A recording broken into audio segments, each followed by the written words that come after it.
Now let's talk about another property of expected value, which is extremely useful for working with it. Very useful property.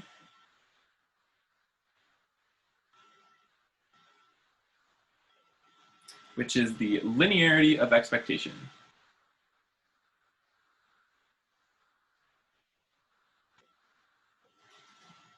What this means is that expected value is linear. And what that means is that if you take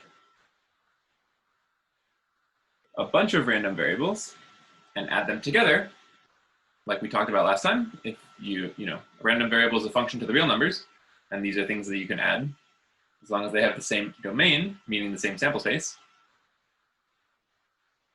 So if you have a bunch of random variables on the same sample space, and you want to take the expectation of their sum, it is the same as the expectation, or the sum of the expectations. So you can find the expected value of each one individually, and then just add them up. And also, if you take a random variable and multiply it by a scalar, or add a scalar, these, again, are things you can do because it's a function to the real numbers, then you can take those things out of the expectation as well. So the expected value of that is just take the expectation of x and multiply and add the same scalars.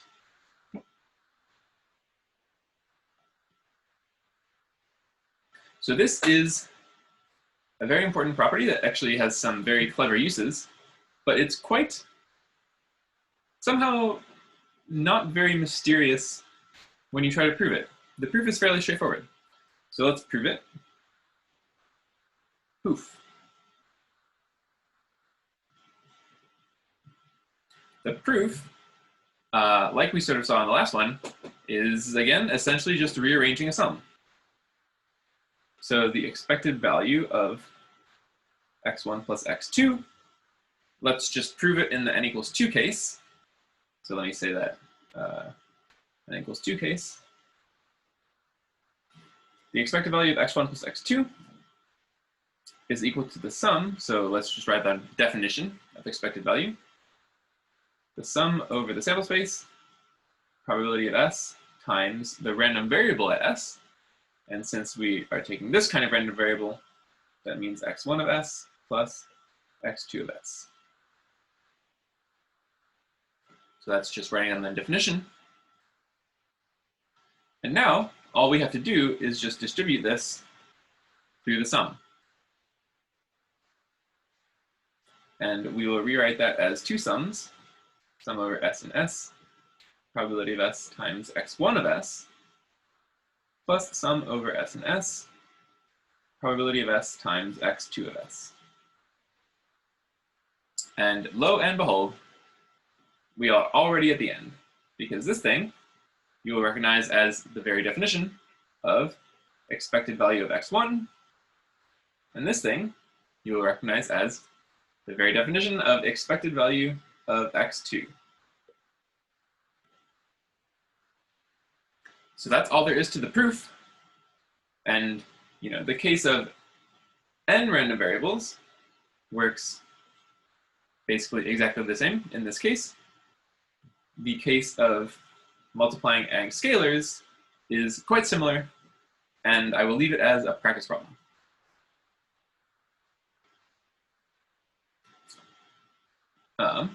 So let's see an example.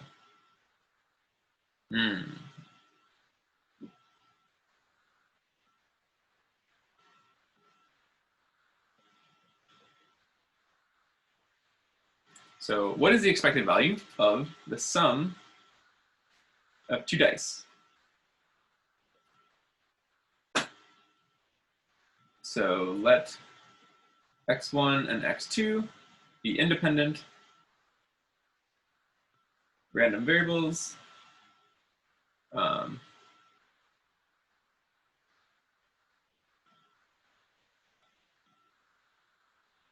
Representing a six-sided die roll.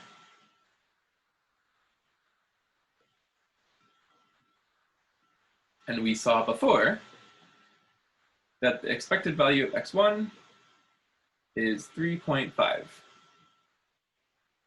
This is the computation that we just did in the earlier section. And x2 is an independent random variable that is defined exactly the same way. So it has the same expectation. So by linearity, the expected value of x1 plus x2, which is sum of two die rolls,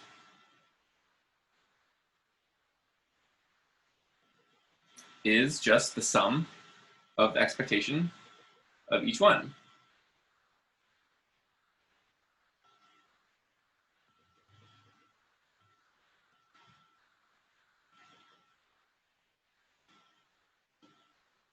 So this is one reason that linearity is very useful, is that if you've computed something in the past, then you don't need to do that much more work. If you find a sum of those things, you can just plug in the expectations that you already know.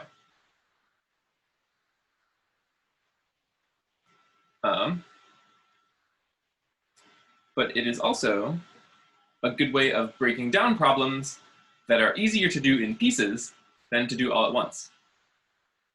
So let's see an example of that.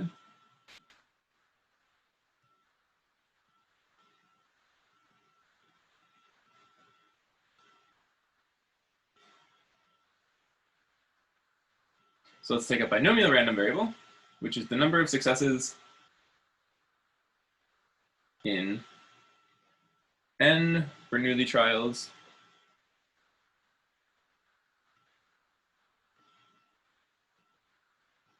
with success probability p.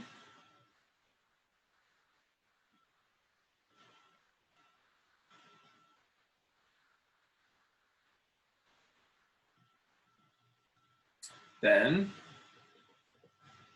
we claimed before and did not prove that the expected value of x is n times p.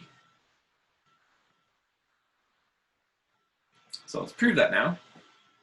And the reason that we have waited until now to prove this, we could have proved it before, straight from the definition of expected value, but that proof would involve a bunch of, maybe you could say slightly annoying identities with binomial coefficients and things like that. So it's kind of computational and uses a lot of tricky identities of binomial coefficients and kind of just an annoying proof. But using linearity of expectation, we can do it in a much simpler way. So write x equals x1 plus x2 plus xn, where xi is a Bernoulli random variable representing the ith trial. So it is 0 if ith trial is a failure,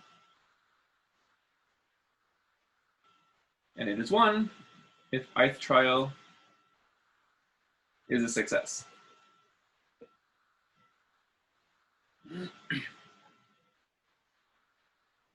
So first of all, we can see that x, which is the number of successes, is equal to the sum of all these things, because each one that is a success adds 1 to the total value of x.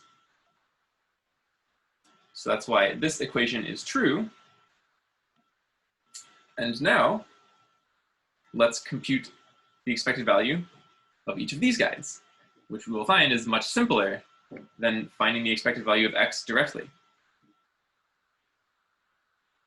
So xi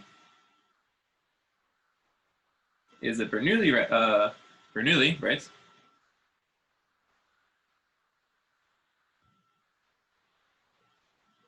Bernoulli random variable with probability of success equals p.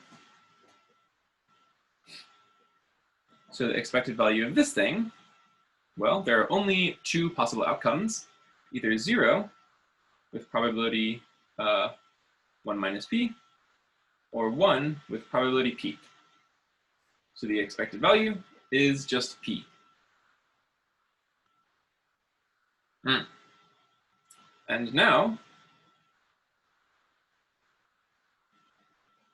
we can simply add up n of these things to get the expected value of x.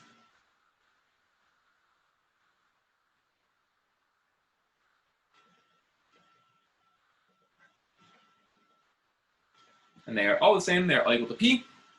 And there are n terms. So that's just n times p, as desired.